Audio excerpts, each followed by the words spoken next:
Hello and welcome back to Born Clutch. It's been a while. I have a very special episode for you today featuring none other than my sister. Now, my sister is not just somebody I grabbed off the street and was like, hey, I just need you for a podcast. My sister Katie is impressive. She is not only a state champion in track, but she's also qualified for the Olympic trials back in 2020. Currently, she lives in Knoxville with her husband and her two daughters. She's a social scientist, which means she's able to help companies make better decisions by understanding who they're serving. She's a long-distance runner with a marathon PR of 2 hours, 43 minutes. And like I said, she ran in the Olympic trials in 2020. She continues to train at a high level. She loves setting goals, which we're going to talk about, and loves making progress. A self-described homebody is what she would say, who loves interior design. Katie is curious, driven, and is always in search of the best donut. Now, I cannot wait to get into this. Thank you, Katie, so much for being here. Yeah, of course. So I want to go ahead and obviously jump right into, you're my sister. I know a ton about you. And I want to get into things that I don't know. And I want to try to pick your brain because you've always been somebody who, in my mind, has been able to reach the top and most everything that you've ever done in running and business and, you know, obviously winning the state championship and things like that. So I just want to go through your story and get to the point of where you are today. So if you could just maybe take the listeners through that. Sure. Yeah. Great question, Harrison. So in terms of just kind of my story, yeah, so I grew up obviously with an older brother, which has its pros and cons. You know, I think Harrison and I, growing up, were always really competitive with one another. We always wanted to beat each other. I think, you know, that's just who we are. I don't think that's something you can necessarily create in a child or a person. Like some people are competitive and some people aren't. And we both are. So, you know, just kind of I just grew up with that, you know, like always wanting to win. And, you know, that has its pros and cons, like pro being someone who is competitive, you're always wanting to get better. You're always wanting to be the best, but a con is like, you probably could take it too far and things that really don't matter. So now that I'm an adult, I think I do see like what I put my energy towards and what I just don't care about. So I find myself like, I used to get really competitive at board games and things like that really don't matter to me. And now I'm a lot more selective with I would call it like mental energy of what I put mental energy toward, I guess. So you'll hear a lot of my friends say, Katie, you're so laid back, you know, like you're so chill. And Harrison's probably laughing at this because he knows I'm not chill. It's just, I choose what things to be chill about now that I have some age on me and like life experiences. So there are certain things that I'm not chill about. And that's, you know, things that I, those are my crafts, I guess, like running and like Harrison mentioned, the business world, those are, I guess, and parenting, you know, I do take that pretty seriously too. But most other things in life, I would say I'm pretty laid back about. So, back to the question about story. So yeah, I grew up kind of in that sort of environment and really played all the sports growing up and kind of found out I was good at running in high school, but definitely got plagued by the pressure, folding under pressure type of mentality that I think a lot of young athletes get, succumb to. It's like, how do you perform under pressure? How do you not just become an anxious ball of nerves? Like, how do you actually perform well? And I would do well, you know, sometimes, but it was like, at what cost to my mental states where I would just work myself up, you know, so often. And now I feel like I have a much more balanced approach to realizing that I love what I do when it comes to, you know, sports or work or whatever, but I have a lot better perspective now of like, if I don't achieve my goals, like A, the people who love me don't love me any less. And B, it just doesn't matter. Like people don't care about my results as much as I do. So I just have a lot more perspective now, I would say, than I did when I was younger. So I guess that's sort of my story when it comes to, I guess, quote unquote achievements. But I love to push myself. I love to find my limits and whatever capacity that is, I guess.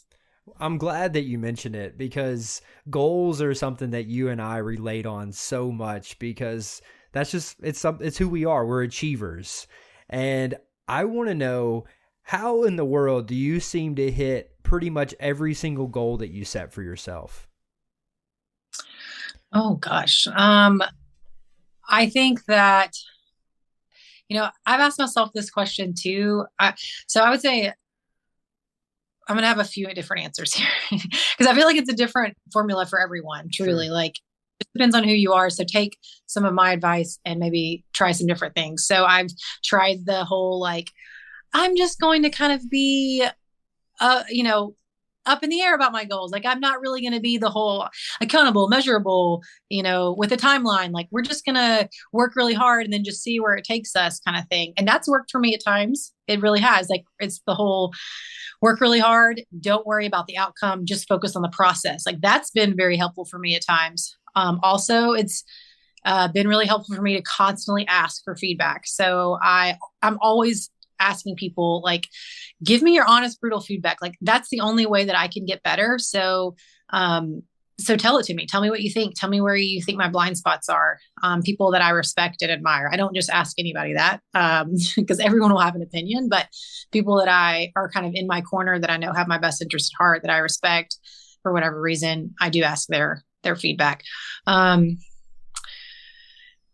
I've gone back and forth on whether I think it's wise to like state your goals. I don't know really. I've read some things on this. Like some people find it really helpful to be like more social about like, hey, I have this goal. And some people find it more helpful to keep it close. I'm kind of somewhere in the middle. Like I will talk to people, like I said, that I trust and respect. And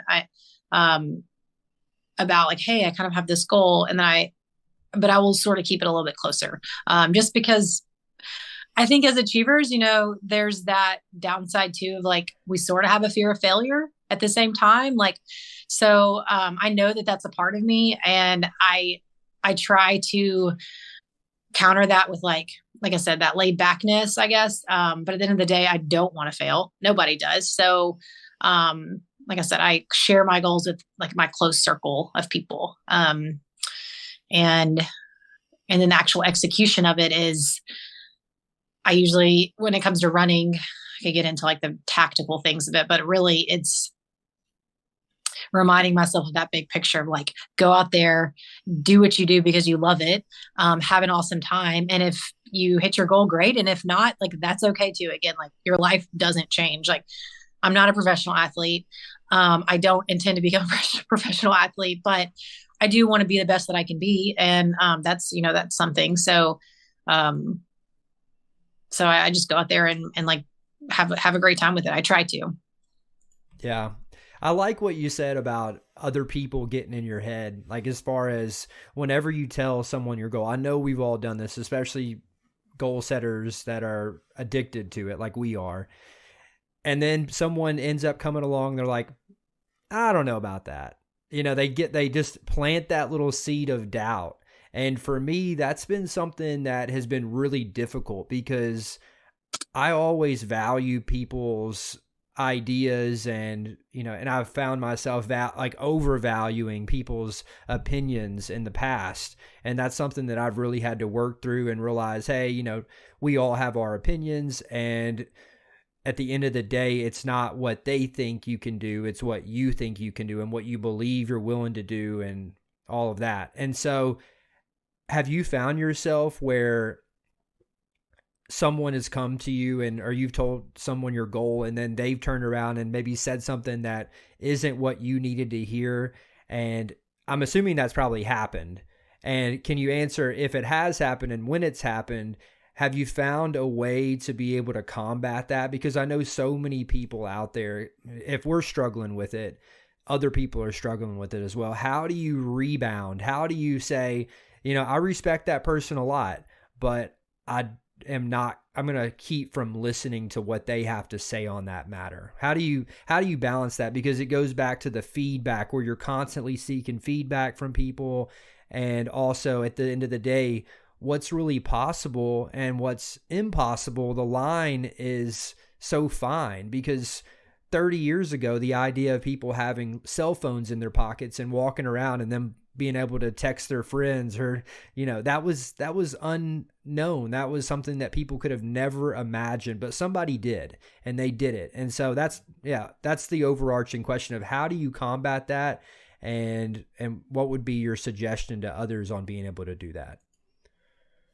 Yeah, so definitely what I said before of like choosing who you share your inner, I would say vulnerable thoughts and dreams with, like being selective about that. Because I do think dreams are important. I also think loose dreams are important. So, what I mean by that is it's okay to say, hey, I kind of have this idea of something I want to do, and starting there with people that you really trust, rather than having this really firmed up plan of like, this is what I'm going to do. Because the closer you hold to that ideal or that plan or that dream, the harder it's going to be to approach it with an open hand of like, things change kind of thing. So I'm a big fan of sort of having like loose goals like that. And then as you get feedback, get input from people you trust, then you start to shape it up. So I like to do it that way. Another thing that I was thinking about was, I've had problems too where I haven't really fully believed in myself, like sort of that imposter syndrome of, I accomplished something really great that I didn't expect to, because I approached it so lightheartedly. Because I consider that my superpower. So going into things and being like la di da, like that, I consider my superpower because I can just roll with the punches. I can go with that. But when you get to a certain level, you do have to have a little more. There's a little more planning and tactical execution involved. And so how do you balance those two things of like being go with the flow while also being structured, because structure is important when you're trying to be at the top of your game. So I've had a little problem at times where I'm like, no. Like, I don't think I'm capable of that. That's way too outside. So I've had that problem too, where I've had, people be like, you totally could do this. And I'm like, that I can't even comprehend it. And I've just had to trust, like, okay, I'm just going to trust that these people know more about this than I do. And just, again, one step at a time. And I can go into that, what I mean by that, in a minute if you want. Well, I was hoping you could give me an example. Yeah. So I use the phrase like one step at a time, 1 mile at a time, be present. Like all of those little phrases or mantras sort of have the same connotation. And that means don't think about the how far you have to go, or don't think about like how much left to go you have. This can apply, if you are trying to scale your business and you're like, I know that this is going to be huge. I know it. I believe it, but look where I'm at now. And it's easy to get overwhelmed by that. And sometimes in the business world, you'll hear people say like, eat the elephant, bite, which is kind of a weird phrase, but it's the same sort of meaning as the other phrases I mentioned. So it's just staying present, staying in the moment, taking things one step at a time. And for running, that is one of the most applicable phrases because, for example, like a marathon, 26.2 miles, it's quite daunting, even for those of us who do it and who, have done well at it. It still can feel overwhelming. You're at mile 6 and you're like, I'm already hurting. How the heck am I going to do 20 more miles at this pace? And that's where you're like, mile by mile, just take it 1 mile at a time. And that's mentally where you're like, just be present in this moment. Don't be thinking about how far you have left to go. And that strategy probably is the biggest one that's helped me, whether it's I'm in a workout, in a race, in a business setting. I would say like in our culture is just the opposite of that. We aren't present. We aren't patient. We want to know the whole picture. So it's very counter, cultural and counterintuitive to think like that. But it really has like paid off for me. Yeah. I remember being at the Olympic trials with you, and obviously just watching you run that race. And whenever I think about that, and does that happen every single time for you? Or is that something that like some days you're feeling it and like other days you're just like, man, I'm not feeling it, but I've just got to keep going. Cause I've never run a marathon before. I'm curious about that, but I have gone for really big goals. And I know the best thing to do lots of times is not think about like the end necessarily, or I guess they have the moments where sometimes it's best just to focus on one thing, and maybe that's the end. Maybe that's like keeping it really small, like 1 mile. But does that happen every time for you? I'm just curious. Like where I get overwhelmed by the amount left and want to Yeah. quit. Yeah. Kind of. Yeah. I mean, it's not really, because the thing is like, as a, I can, I'm trying to think if this relates to other sports. I'm sure it does. Particularly endurance sports.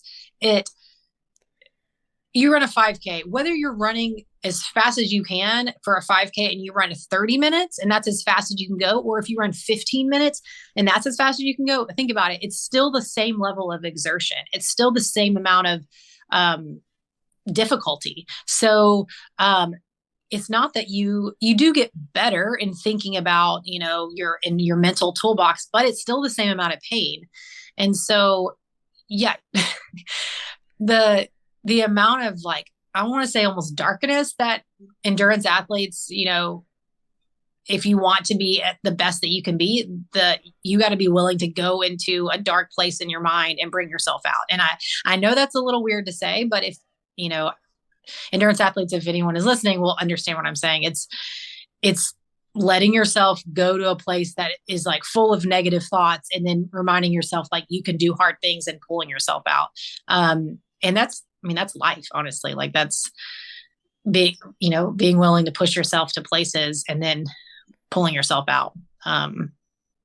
Yeah, it happens pretty much every race. Yeah. I was just wondering because I was on the fitness bike this morning and I was going for a new PR. And right at the beginning, I was like, after the first set, I was like, no. But then I got back to the goal and I was like, okay, yes, you can do this. And then it kept getting easier and I ended up hitting a PR. So yeah, I was just curious. Thank you. Yeah, I didn't know if it happened for you every time too. It makes me feel a lot better. So, Oh yeah.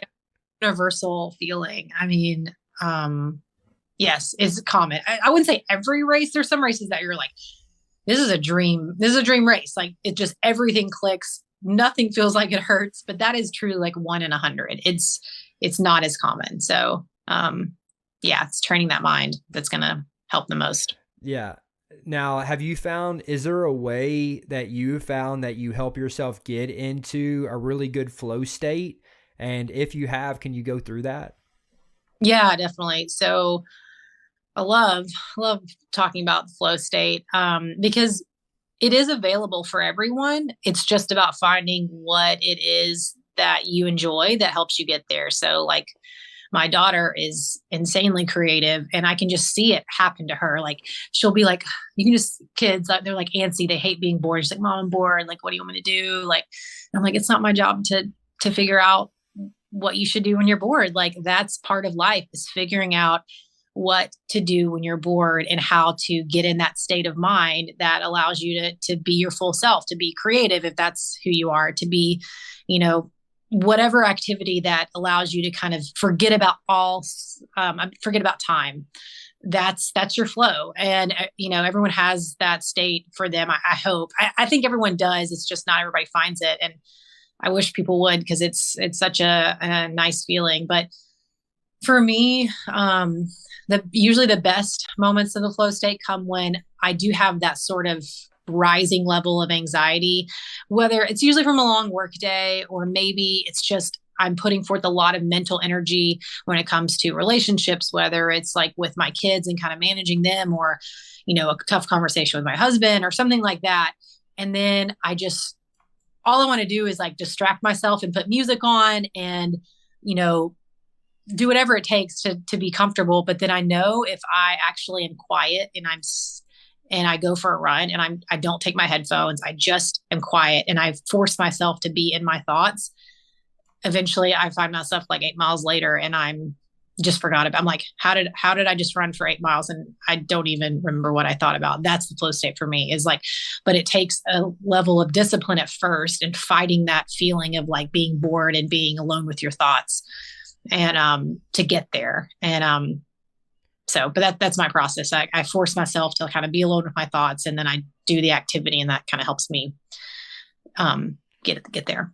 Do you add anything in as far as like, do you eat the same thing every time? Like, can you get specific about like your exact process? Like what, like before you run a big race, like to try to calm yourself or whatever it is, whatever you try to do. Yeah. So I guess that's more like a training flow. A race flow is a bit different because you do have a lot more, or if you're in a match or a game or something like that, I would say the energy is a bit higher because you have the level of competition, you have the weather, you have a lot of different factors that are out of your control, and so the anxiety tends to be a bit higher. But again, it for me, I can't stress this enough, like quieting your mind in the sense of like um distractions, is really that first thing that kind of sets the groundwork for getting there. In terms of like food, I don't think for me like food helps me get in a flow state. Like I don't think that that's directly correlated for me personally. I'll grab a handful of gummy worms if that's what's on the counter. Like I don't, you'll like, if you ask my friends, they'd be like, Katie qualified for the Olympic trials on toddler food, because I usually am just like grabbing my kids' snacks and like shoveling them in my mouth. And so I'm not the epitome of nutrition by any means, but yeah, I mean, the process, the best I can describe it is just like being still enough to let yourself be uncomfortable with your thoughts first before engaging in the activity, or letting the activity do the force you. If I don't bring my phone on my run and I don't have headphones, and I just start running, I have no choice but to just like be uncomfortable and calm the monkey mind. Like that's just what's going to happen. And then I find myself like, wow, I am feeling really good. Yeah. Cool. Well, I think that's awesome. And you're training right now are you still training for the Olympic trials? So the Olympic trials in 2024, so they lowered the standard about 5 minutes. I've toyed with the idea of trying to go after the standard. Right now I'm not. So I would have like about 18 months to do it. And it's one of those things where family right now is just a bigger priority. So I'm definitely training hard, but I would say I'm more focused on like shorter distances, not the marathon, just because it's so time consuming. So if I do qualify, great. If I hop in a marathon in the next year and qualify, wonderful, but it's not my immediate goal. Okay. So gotcha. All right, cool. So I want to move on because obviously sports are something that we do for a certain period of time, and then we all have to eventually move into business. Yep. I want to talk about that because I thought you did one of the coolest things ever. I'll never forget this. I think it was mom or somebody told me this, that I don't think you told me directly, but maybe you did. It's been a while, but this is whenever you got your first research analyst job with the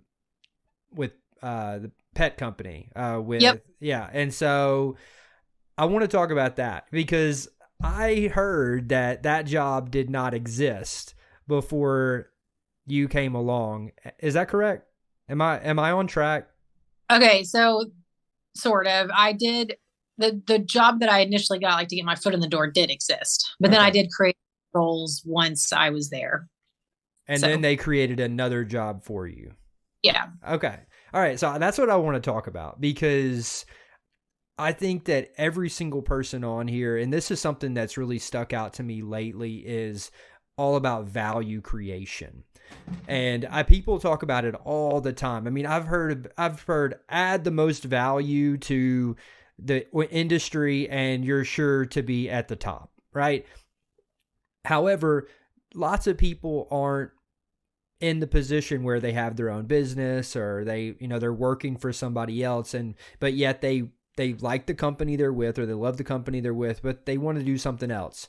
So I'm curious, how were you able to help make that happen? If you can break it down into, easy concepts or principles that you think could help people create their dream job, because that's what you're doing now, right? You've even got a chance to move on to a huge company, investment company, Edward Jones, and it all basically stemmed from that particular job. And so, okay, if you can just go through that process, I think that could be huge. Yeah, yeah.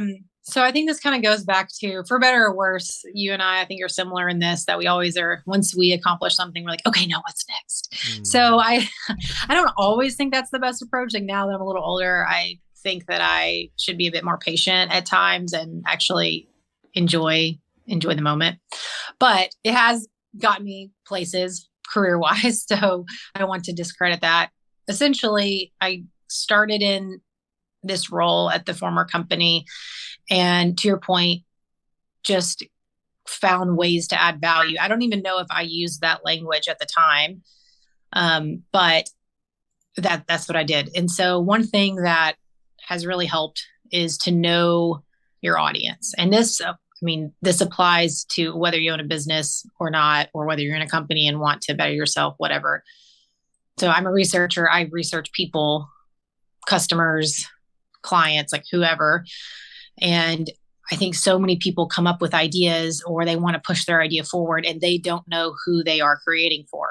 And that's a problem, because the number one reason that products fail when they're launched is because no one needs them. No one wants them. And so if you don't understand your audience, maybe that's your boss, maybe that's your colleagues, maybe it's your clients. If you don't understand them, and I mean really understand their motivations, their needs, what are they wanting to do, then you're not going to be able to create value for them. And so that's the biggest thing. And understand them from a curious standpoint. Don't try to put them in a box immediately. Really try to understand them before you start solving or creating solutions or pushing your agenda, whatever you're doing. So understand your audience. Second is start talking about what you want to do to people. And that might be in the form of asking for feedback, or it could just be, hey, I really think I want to do this. Will you partner with me? Will you help me? Will you help me make this happen? Or at least give me your input on this? Start talking about it. And I think part of that is a form of sort of manifestation. Like what you start talking about will eventually become reality after enough time. Part of it's networking, but I think those two principles probably are my biggest pieces of advice, are to share what you want to do, and then add value by knowing, like really, really knowing your audience. Nice. So whenever it comes to, obviously, this is something that I think is just amazing, that what you've been able to do and be able to navigate the corporate world, because I'm not in the corporate world at all. But whenever it comes to adding value in that way, are there any things that you look for in particular to help you figure out, hey, this is the best area to add value in? That's a good question. I would say, so the corporate world, for better or worse, is all about networking.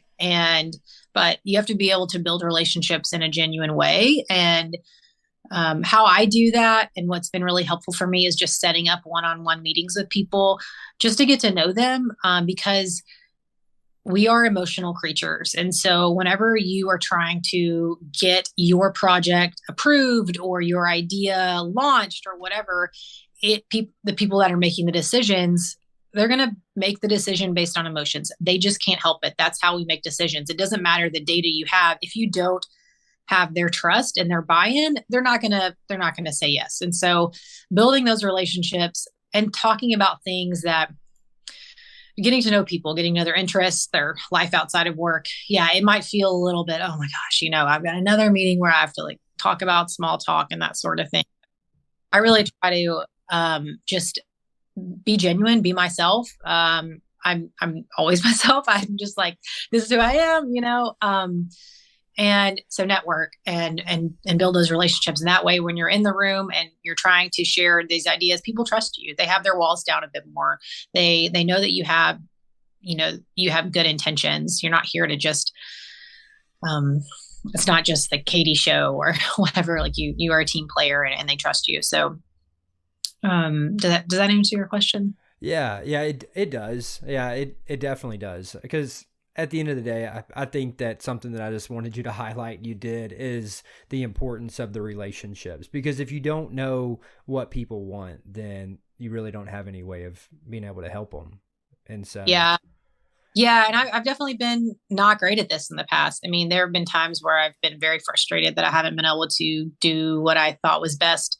And it came down to my lack of network, my lack of discipline when it comes to building relationships, because it is a discipline for me. I believe it or not, Harrison, I'm an introvert. So it doesn't come naturally for me to just go up and talk to people.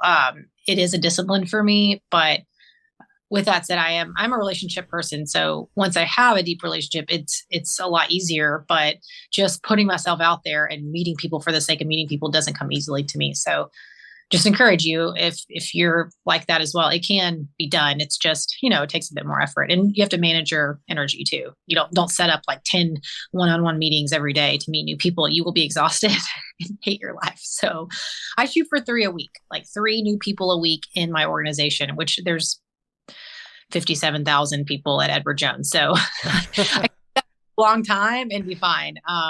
But if you have a smaller company, maybe it's recurring, it eventually becomes recurring, whatever you need to do to kind of build on those relationships. yeah. What are you most excited about right now that you're working on? Let's see. So something that I haven't talked about, but I think it's super important, especially for people who are driven and, maybe more analytical, and is to have a creative outlet. And that is something that it gives me energy, like it fills myself back up if I've depleted myself. And so for me, I've had different creative outlets throughout my life. For a while it was cooking, and now cooking's just very utilitarian. Get food on the table for the family. I don't care if it tastes 10 out of 10. We're just going for a solid 7. But something that I think I did photography for a little while, just something that was for me, and now having my own house, I really enjoy, and it gets me excited to plan a room, to redesign a room to make it a space that feels good to me and my family. So that's what excites me now. And sometimes I have to be like, Katie, you need to get this done first before you, brainstorm about a room that you want to paint orange or something. So I'd say that's something that I think creative outlets are really, really important for everyone, no matter what type of person you are. Yeah, I agree. Yeah, I just cleaned my office today, and so man, it's feeling so good. Oh man. Yeah. So anyway, that's what I was thinking. This is my creative space. So, what are I wanted to ask you this. So, what would you say is your greatest challenge? Because, from the outside looking in, I've known you my entire life. I feel like I know some of your challenges, but what would you say? What's your greatest challenge? Yeah, that's a great question. I do have challenges. I would say, choosing to be a parent is a labor of love. I love being a mother. I love our family, but it is a sacrifice. I use the phrase, "It's not my turn," often, because what I mean by that is, I have friends who I tend to get envious of, who, for whatever reason, don't have kids, choosing not to, or, not the right time of life for them, whatever. And they do, their lifestyle looks different than mine. And I get envious, like, oh, they're just jet setting across the world to run the Berlin Marathon, or, something like that. And, for example, you asked the question about whether I'm training for Olympic trials, and really what it comes down to is it is a huge burden on my family to marathon train. The marathon is ginormous volumes of time away. And, it's just, so that I would say is my biggest challenge, is managing like my dreams. And my husband's insanely supportive of them. But managing those, but then also with the reality of the life that I've chosen. And so trying to make sure that, of course, like I still make time for me. I don't think that's a problem, but that I'm filling that I'm fulfilling my family's needs, that I'm taking care of them in the way that I need to. And so balancing that is that, yeah, it's a challenge, and it's a challenge to let go of maybe some of those bigger dreams that I have right now for smaller ones, or things that seem smaller to me. They're not smaller. It's just they didn't meet my initial expectations. So yeah, it's hard at times, but it's also, you can spin it anyway. It's insanely rewarding too, to be able to watch little people grow. But yeah. That it is. Yeah. And I should have probably told people this. Okay. I don't know what happened. Anyway. All right. So something that I've always wanted to ask you is, because I struggle with this so much. I feel like my entire life that I've always wanted somebody to really look up to, right? Like, obviously we can look up to our parents and be like, mom, she worked her butt off, all of our parents did, every single one of them. But that kind of became like, that's just who they were, like every single one of them worked hard. And so for us, or for me at least, that wasn't something that I was like, oh, hard work makes someone my hero. Right. And so I want to know, who do you admire most? Like, who's your hero, or who's somebody that you look up to, and why? That's so interesting that you said that, because I've also had the same issue. Because we're narcissists. Like, why don't we have like heroes? Well, I do have one now. I have a hero, and I'll share my hero after you do yours. Okay. That's funny. So yeah, I mean, I have struggled with this too, because I tend to be drawn more towards, not towards an entire person, but more towards particular qualities that I see in people. But actually, I am gonna, and I'm not just saying this because of this conversation and who you are, but I really do. I would say, I do think mom is a great example. Okay. And here's why I would say that, because I am most inspired by people's willingness to make changes about themselves. But first, to be able to make changes about yourself, you need to be willing to admit that you don't have all your shit together. And I think that takes a tremendous amount of humility and vulnerability that's not celebrated enough in our culture. Like, it's not cool to be like, yo, I have had issues, but I'm going to do something about them. And I think that, I think I just look up to people who do that, and who do try to make changes. And whatever it is, whatever people are struggling with, people who, just any sort of positive change that people are trying to make, I respect. So I don't know, like I said, mom has done that before. I respect that about her. Andy, my husband, and I respect that about him. So yeah, I don't think there's like this one person on a pedestal that I think is just like all encompassing. But yeah, I think that quality, or that commitment to being willing to admit that you don't have your stuff together, and that, and you'll make some changes, I think says a lot to me personally. Yeah. Yeah.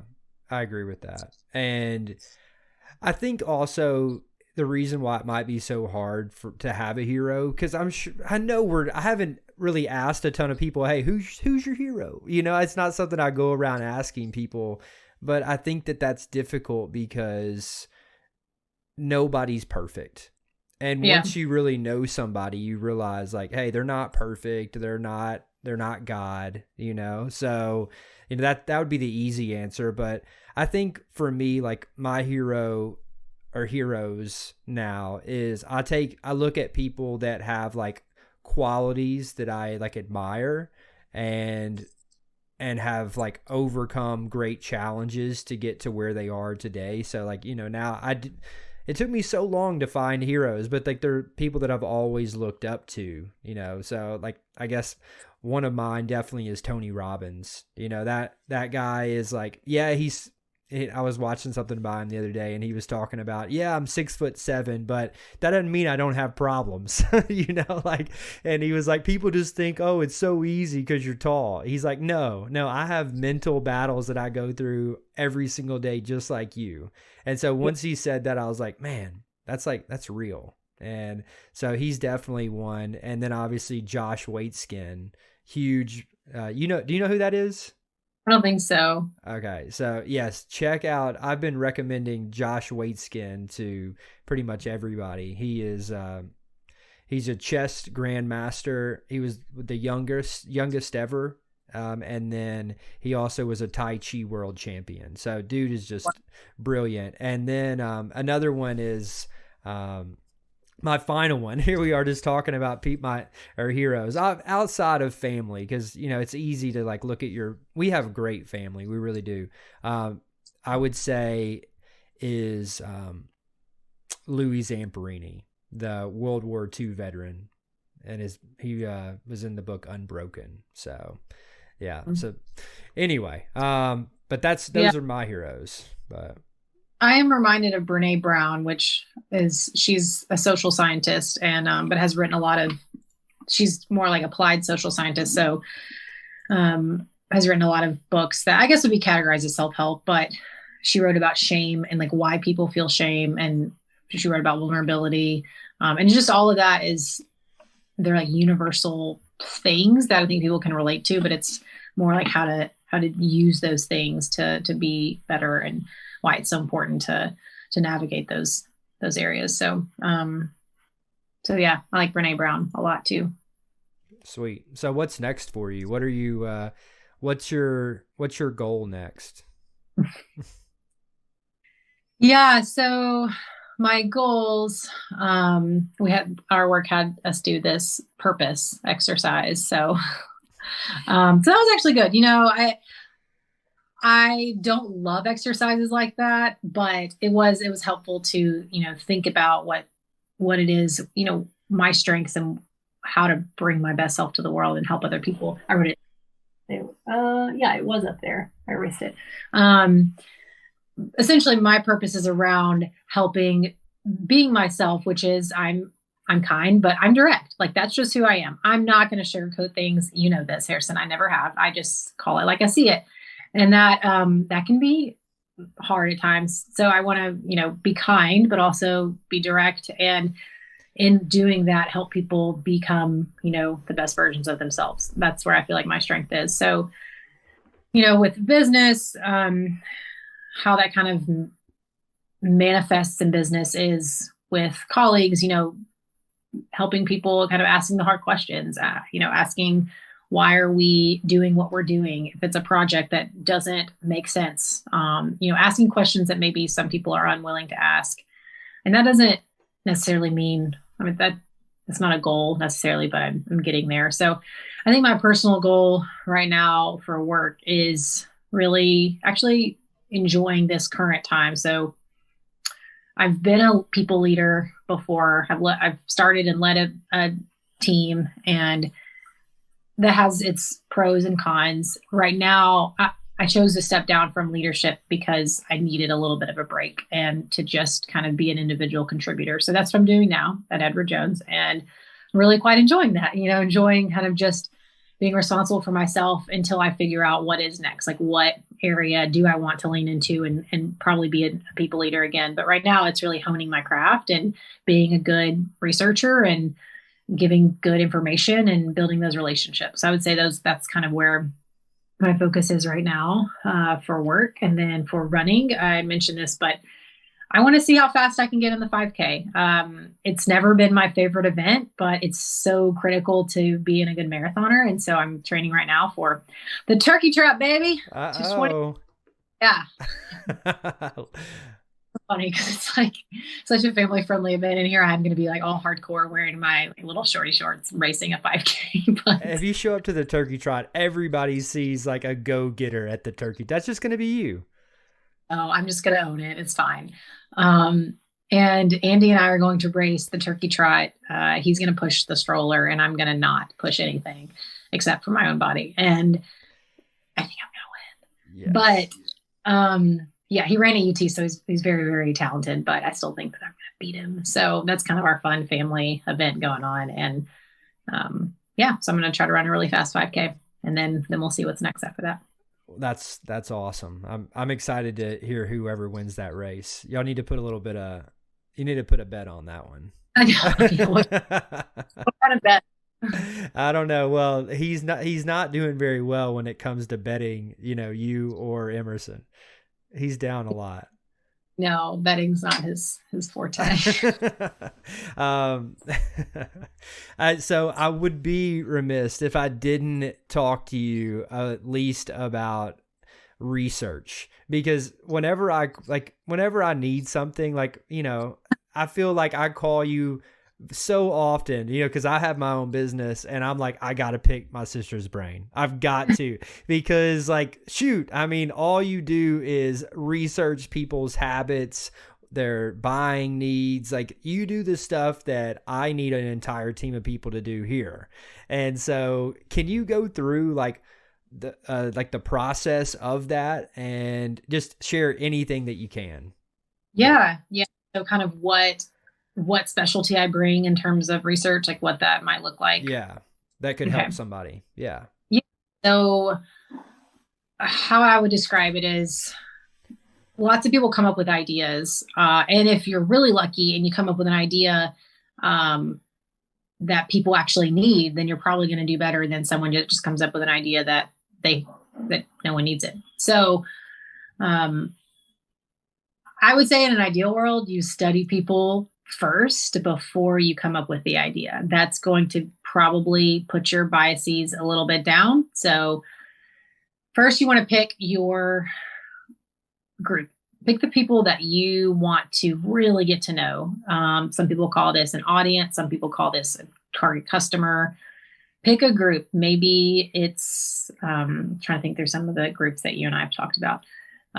We're in a similar stage of life, so maybe it's working parents who,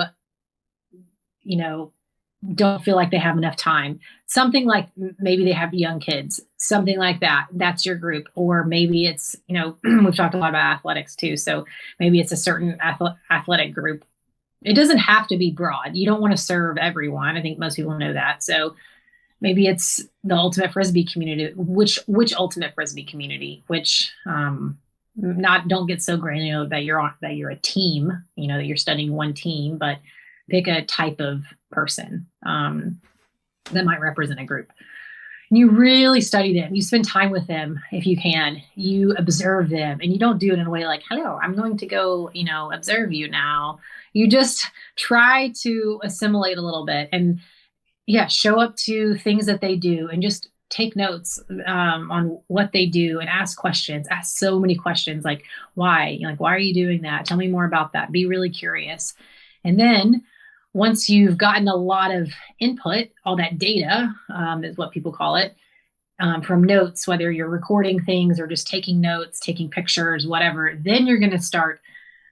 This is why I have these whiteboards. Then you're going to start mapping all of that data onto something. It can be just a computer screen or a Word document. I like to be visual, so that's why I use whiteboards. But you start writing patterns that you're seeing. Maybe you notice that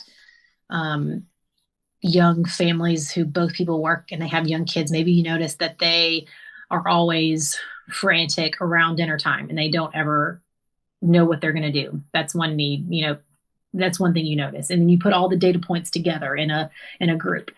So you do all these things where you map out different patterns that you're seeing. And then you go, which problems of these groups do I want to actually solve for? And how you choose the right problem is you think about the market and are other people solving that need? That's okay if other businesses or companies are solving that need. That's healthy competition. But, you decide, what's the market? Also, what's their willingness to actually be open to solutions? Answer questions like that. And then you start thinking of the solutions that are actually going to be helpful to them. And then once you have some ideas on some solutions, you then go to those people again that you studied and you put your ideas in front of them and you're like, give me honest, brutal feedback. Am I moving in the right direction here? Am I actually solving some of these problems that you have? And they'll tell you, they'll be honest with you. And you can just say, help me create the right solution for you. Tell me what I need to do differently with this solution that I've created for you.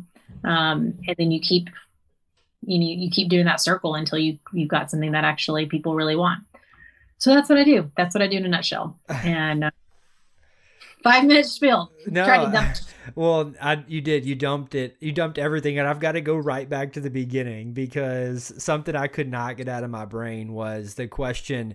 Whenever you're trying to ask those questions to target audience members or whoever you're trying to serve, and you're taking those pictures, like, what are you looking for? Are there any like key indicators, or are there like any like specifics that you're trying to hone in on when you're going through that?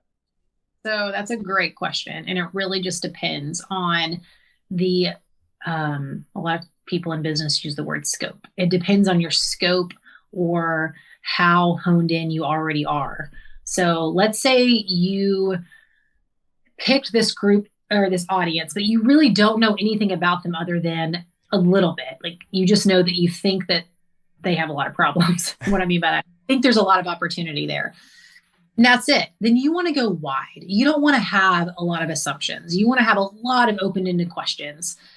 On the other hand, and you don't really want to have a lot of like, here's what we're going to learn today. You want to be, like I said, a bit more open-ended, a bit more observational, just to really get an actual, just good picture and understanding of the landscape. Now, let's say you've spent a few weeks doing that, and then you actually have it's a bit more firmed up of some of these problems. Then maybe your research plan might be to go back to this group and start asking specific questions about these problems. How do you currently solve for these problems? We might call that in business workarounds. How do they feel about this problem? If you've identified it as a problem and you go back to talk to them and they're like, I don't really care all that much, then they're not really going to be motivated to do anything about it with your solution. So that's also what's going to help you identify which problem is worthy to be solved for, is by getting you can go and study the problem a bit more, figure out if it's something worth pursuing. And this is all before even coming up with any ideas. And that's what's the hardest thing for people to do, is to keep their ideas, or just parking lot as well. There's so many business terms here. Sorry, this is annoying, but parking lot your ideas, or take some sticky notes, or have a notepad or something of just random ideas that you don't want to forget, but you're not going to explore just yet. Put those aside and really just get to know the people. But as you get to know their problems or their needs or wants a bit more, then you can be more focused in your questions. But I would probably start wide if you don't know very much. Cool. I like how you got into what? Say that again. Is that helpful to answer your questions? Yes, I want more. Well, only for $150 an hour. Well, that is. Oh goodness. No, I'm kidding. No, I've got my daughter yelling "Dada" and knocking on my door right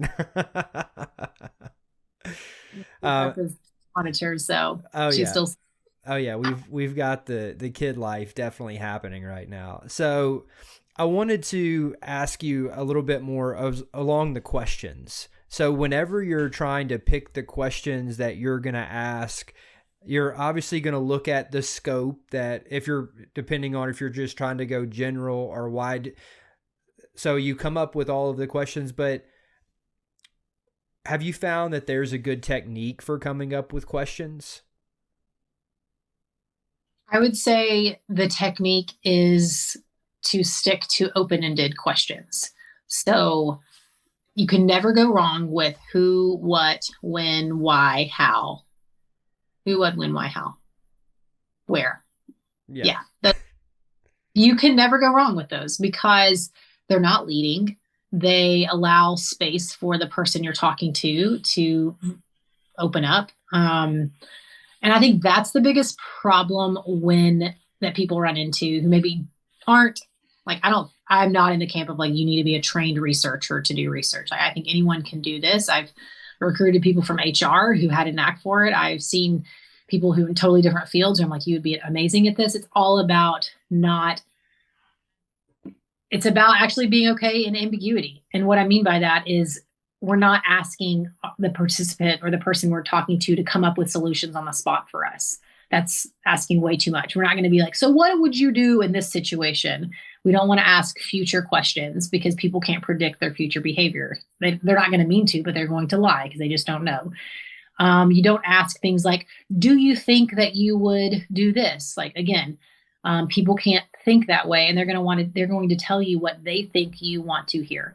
That's just how we are as humans. So if you come in with an open mind in the sense of just talk to me like I know nothing. I always tell people that I'm like, just pretend I know nothing because I probably don't.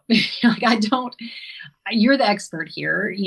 Tell me everything you know, and I just want to learn. And so that really puts people at ease because they don't feel like they have to tell you what you want to hear. The same goes for when I put a concept or an idea in front of a person. I'm like, please rip it apart. Like, I want you to do that. Please tell me everything, poke holes in it, tell me everything that's wrong. And they will if they do that, if you allow them to. So I would say stick to open-ended questions. If someone asks, if you're presenting a concept, and what I mean by that is like, here's an idea or here's a screen of a prototype of something that I'd like to, of an app, for example. Tell me what you think about it. And they're like, well, I'm confused by this button. I don't really know. What does this button do? And then you try to go and explain that button. No, don't do that. Say, what do you think it does? Again, stick to those open-ended questions because you're going to learn a whole lot more than if you then try to explain to them what it does. Because probably what it is intended to do, what that button is supposed to do, is not what they're thinking it's supposed to do. And you're going to learn if you actually ask them. But so often we get uncomfortable and we're like, oh, okay, let me tell them what it's supposed to do. Or let me tell them, let me explain things. No, just be open. Just be open to hearing from people. Stick to open-ended questions. Be curious. Stay away from leading questions like, do you think, or would you do this, or that sort of thing. If you could come up like with a quick, maybe one paragraph answer to what makes someone like an amateur at doing something like that to like being like an absolute pro, and if they could do this, what would be your answer to that? This type of work? Well, just, yeah, being able to go out, because this is probably an area with my business that I have let slip the most, right? Because I've got products, and those products, they sell, but they don't sell as good as I know they could, because and I'm actually going back and doing this research now so that I can better market to people. Well, So yeah.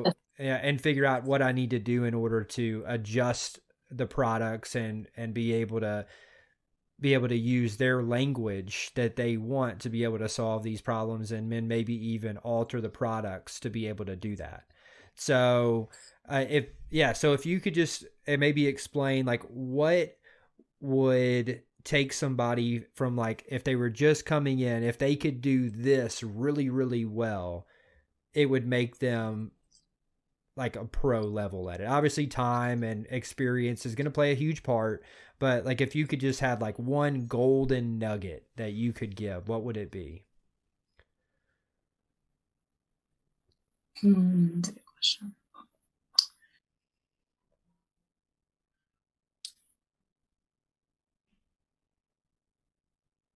I think in your situation where you have already developed products, which I don't think is a bad thing. I think that's how most people start their business, because you just have, you start with a perspective and you create a product and then you see if it does well.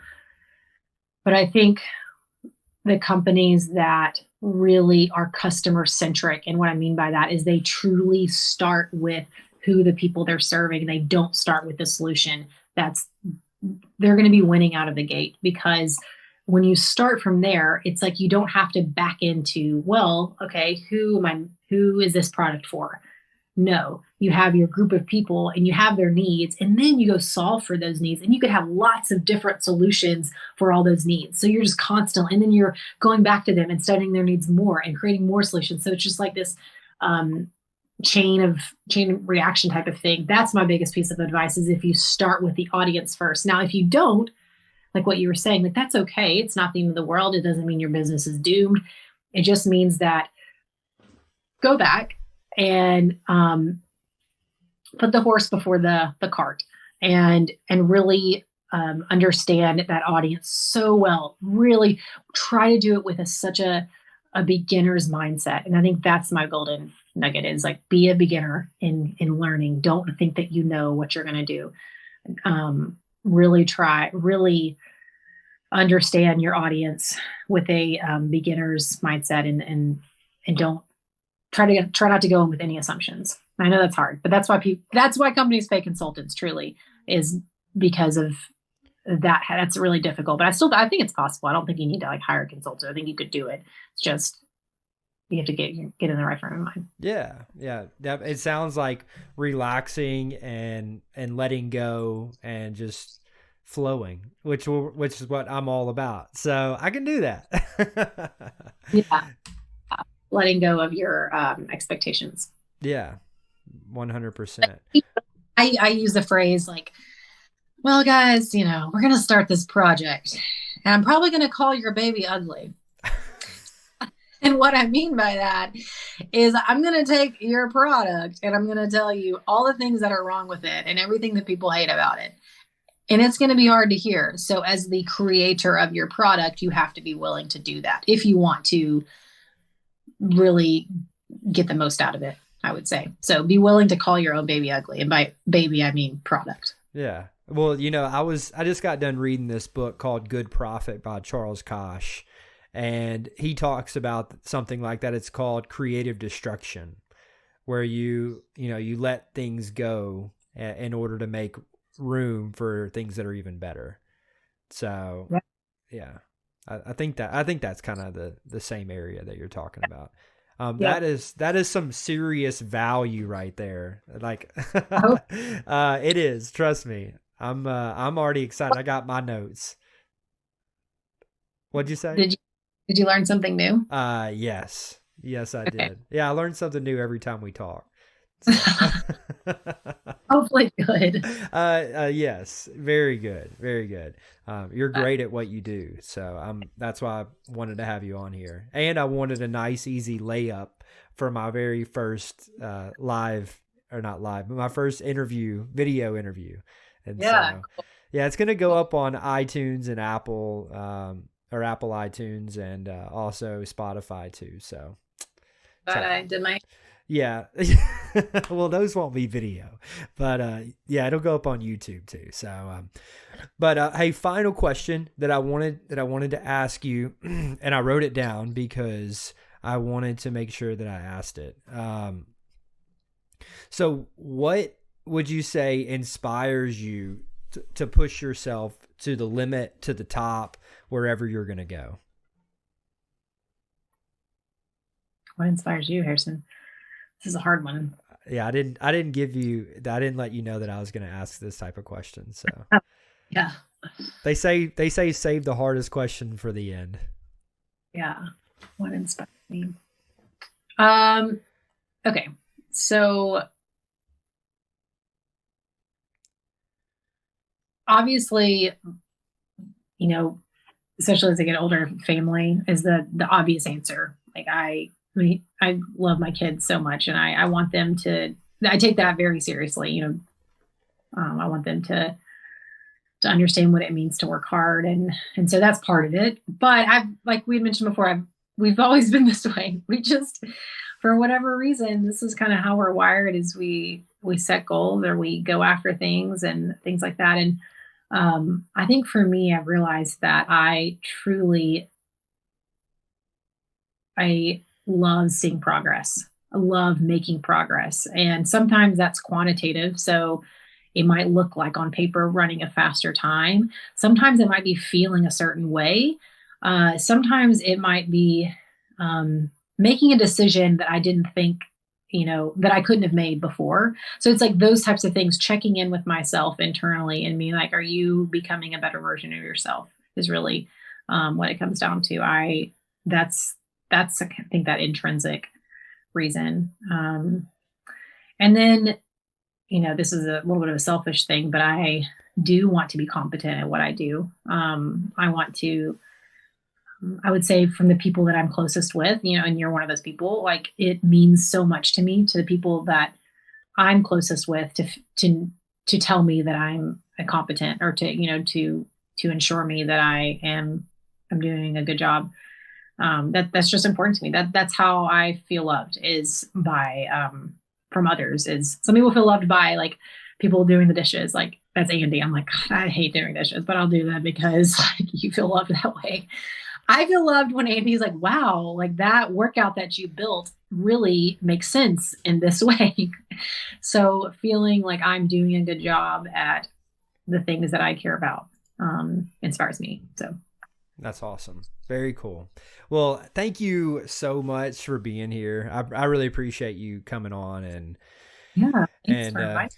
yeah, you're welcome. Thanks for giving me and everybody your time, because I know it's valuable. Like we caught you right in between nap time, so Yeah, thanks, Harrison. I appreciate it. It was great talking to you. it's so good to talk to you too. I love you, and let me know if you need anything.